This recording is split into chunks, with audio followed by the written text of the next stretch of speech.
une attaque d'envergure.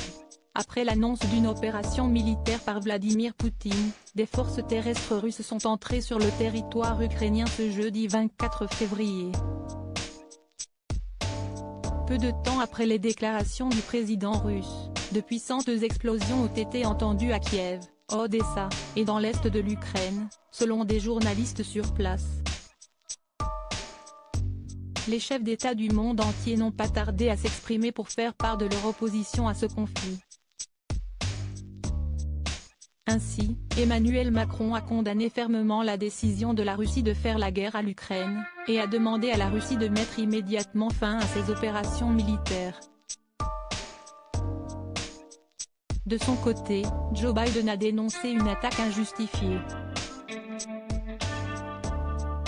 Au Royaume-Uni, le Premier ministre Boris Johnson a fait part de sa consternation, ajoutant que le président Poutine a choisi la voie de l'effusion de sang et de la destruction en lançant cette attaque non provoquée contre l'Ukraine.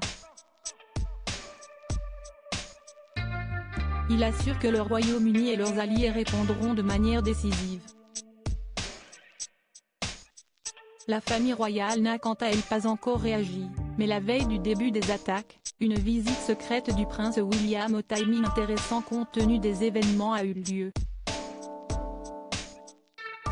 Le prince William auprès des services secrets britanniques. En effet, dans une circulaire officielle diffusée par la couronne britannique et relayée par une journaliste du Daily Mail, on découvre que le duc de Cambridge a rendu visite au MI6, le service de renseignement secret du Royaume-Uni. Le but de ce déplacement n'est pas connu et il est peu probable qu'il soit divulgué, mais il pourrait s'agir de discuter des craintes en matière de sécurité concernant la Russie et l'Ukraine. Cette visite intervient alors que son épouse, Kate Middleton, se trouve actuellement au Danemark pour une visite de travail de 2 jours dans la capitale danoise dans le cadre de ses fonctions royales.